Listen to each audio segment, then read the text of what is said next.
It is your boy Savage D Sag back up in this beach. What is good? And man, hold on. First and foremost, I just seen them JJK 212 spoilers a few hours ago in the middle of the night. And if you ain't caught up on JJK, I advise you to do so because Man, shit ain't got serious. But anyways, so this chapter, Chainsaw Man chapter 119, starts off with Denji and Asa making it to Denji's apartment, and Denji begins to tell her the rules that he mentioned in the last chapter.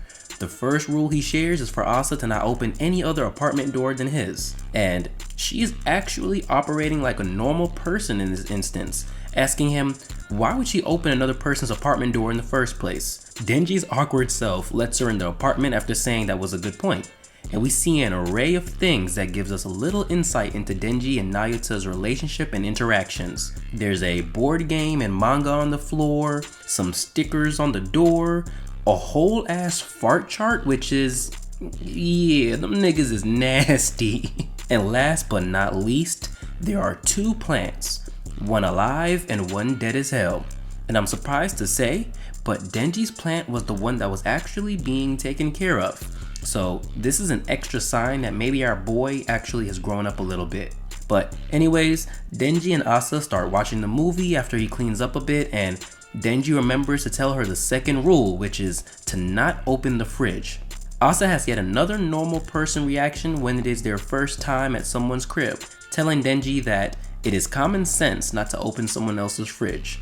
Denji shrugs this off and says the last but most important rule, which is to not kiss him in front of Nayuta, as she is a problem child with an extreme personality and will be home soon from walking the dogs. Asa spazzes by saying there is no way in hell she's gonna kiss Denji, and he is shocked because he figured she liked him after asking him on a date, but Asa keeps spazzing, saying that there is no way she would like him because she hates him. And Denji makes a typical funny Chainsaw Man face like, huh? You hate me? So, pause here. This is extra funny and I overlooked it during my first read, but I grew to enjoy this interaction more. Asa is still salty as hell because in the last chapter, Yoru told her that maybe the ability to turn Denji into a weapon, it didn't work because he doesn't like her back, and that really set her off. Not knowing that this boy is really Chainsaw Man, and I'm sure that is the real reason why it didn't work. This is just hilarious because it's another case in part 2 of the reader having more info than the characters, and that element increasing factors like tension, or in this case comedy. I don't know, this shit is just some twisted funny teenage shit. So anyways, Asa reaffirms her hatred for Denji, but then blushes and says that maybe Denji should just stay away from her or he will wind up dead, because she has rules to obey or else she will die, just like him, which is, of course, her referring to Yoru. She says she only went on a date with him for a distraction and that she will leave after the movie. Damn, she said fuck the marathon, huh? Denji looks dejected and starts thinking to himself like Asa did in the last chapter that maybe she was just using him, and isn't it normal for someone to ask you on a date if they like you? As he starts thinking of weird things could have went wrong, he wonders if feeding her starfish was a cause.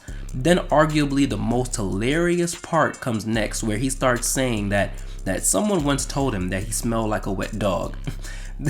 This man really thought that it was a compliment at the time, but is now wondering if someone, if that person meant that he stinks, which I'ma just say from now, that is exactly what they meant, my guy. But he says that even though he started liking her a little, maybe Asa hates him because he stinks, and that he shouldn't sleep with the dogs that he cares for. Till he goes back to nigga mode and says that dogs don't stink. As he starts to ask Asa her opinion on wet dog stench, we get the second meanest page turn of the chapter, where we see Yoru has taken over Asa's body and then kisses Denji, who is shook as hell, probably because of the mixed signals he's been receiving from this girl, but whatever. Yoru starts to place her hand on Denji's head to attempt to use her ability again, until dogs barge in the apartment and fucking Nayuta walks in with the chains on them boys, simply calling Yoru a thief and pointing a finger, in which a chain comes out and goes through her head. Nigga. Okay, so first of all, it is hella good to have Nayuta finally show up in the story now. I hope we see more of her now that she was formally introduced in part 2, and I wonder where her future plot threads will go. The thing I'm most interested in is seeing if Yoru recognizes her as the control devil off rip. She played the fool with Fami a bit, saying that she didn't know her, but I don't know if she could pull that off with Nayuta, considering she is literally trying to put a fucking chain through her head from her finger. Also, I saw a lot of conversation about the braid on Nayuta's head that resembles Makuma's. You know what?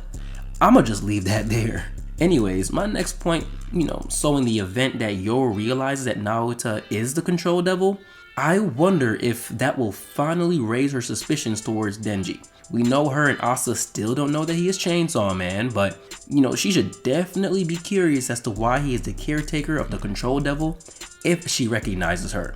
Next point, the kiss. I wonder how Denji and Asa's relationship will continue to progress from here, because Yoru ruined Asa's tough girl stance within a matter of minutes and kissed Denji.